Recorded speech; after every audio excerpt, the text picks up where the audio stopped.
आज आपण बुके बनवायला शिकणार आहोत.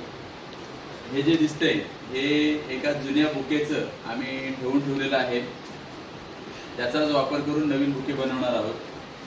परिसरामध्ये ही सगळी मिळणारी पानं फुलं आहेत, त्यांचा वापर बुके बनवण्यासाठी करतोय. हे जे पान आहे याच्यामध्ये ही कोमची हिरव्या रंगाची विड आहे. जवळ आहे. ह्या विटेमध्ये ही सर्व पानं फुलं सहज रोवली जातात.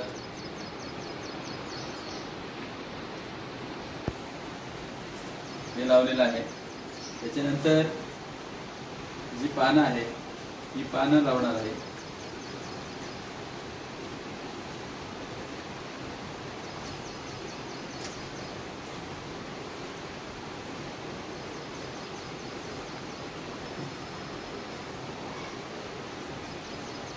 या सगळ्या वनस्पती परिसरामध्ये मिळणाऱ्या आहेत.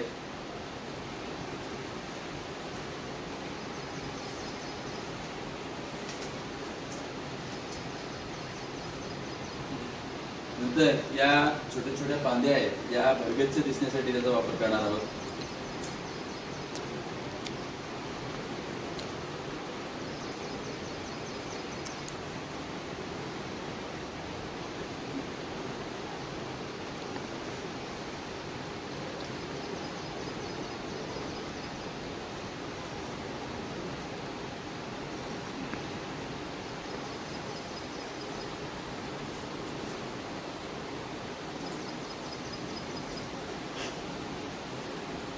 जवळ थोडा. यानंतर ही छोटी छोटी फुलं आहेत, ही छोटी छोटी फुलं याच्यामध्ये टाकण्यासाठी ही परिसरातली सर्व फुलं आहेत. ही आपल्या झाडूची काडी आहे. या झाडूच्या काडीला ही सोलटेपने चिटकवायची आणि त्याच्यामध्ये आपल्याला हव्याच्या उंचीवर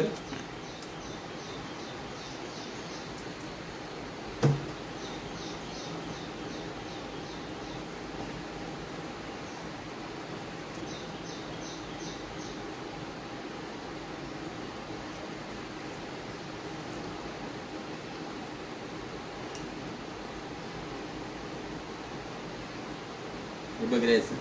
तोपर्यंत दुसरं फुल घेतोय.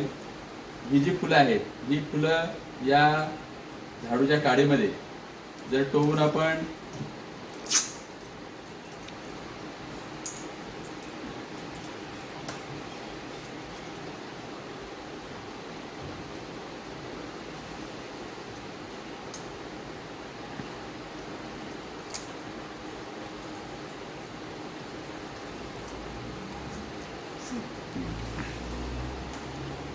हे असं फूल झाडूच्या काडीमध्ये टोवायचं आणि ते आतमध्ये एक झाडूची काडी आतमध्ये जाईपर्यंत टोवायचं आहे. हे बघा असं. त्याच्यानंतर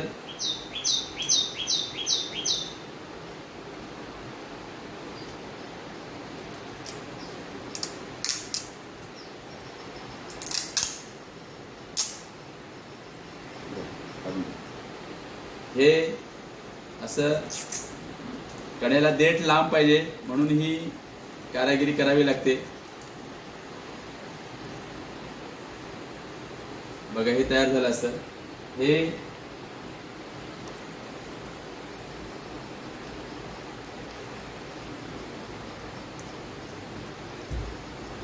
अजून काढी घे.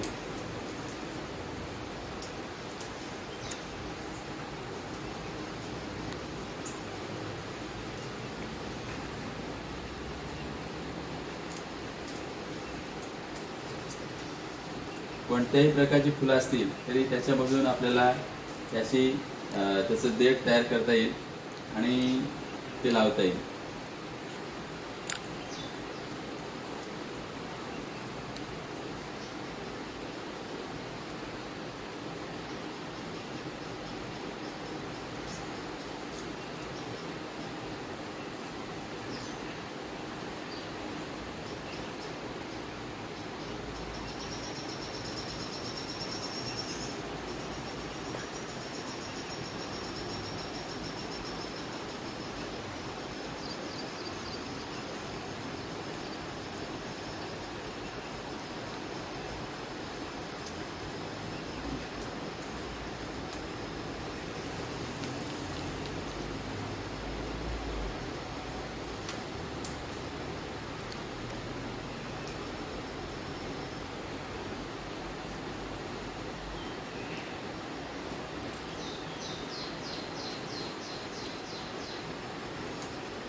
किंवा ही एकात एक फुलं होऊन असं पण अशा प्रकारे सुद्धा एक तयार करून त्याच्यामध्ये ठेवता येईल.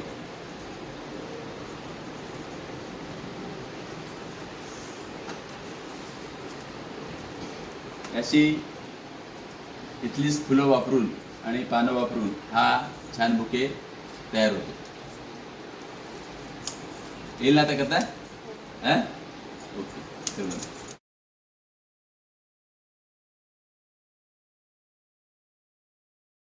सर सर सर सर बाण आले आणि त्या बाणाने त्या कुत्र्याचं तोंड जखडलं गेलं. त्या कुत्र्याचं तोंड बंद झालं.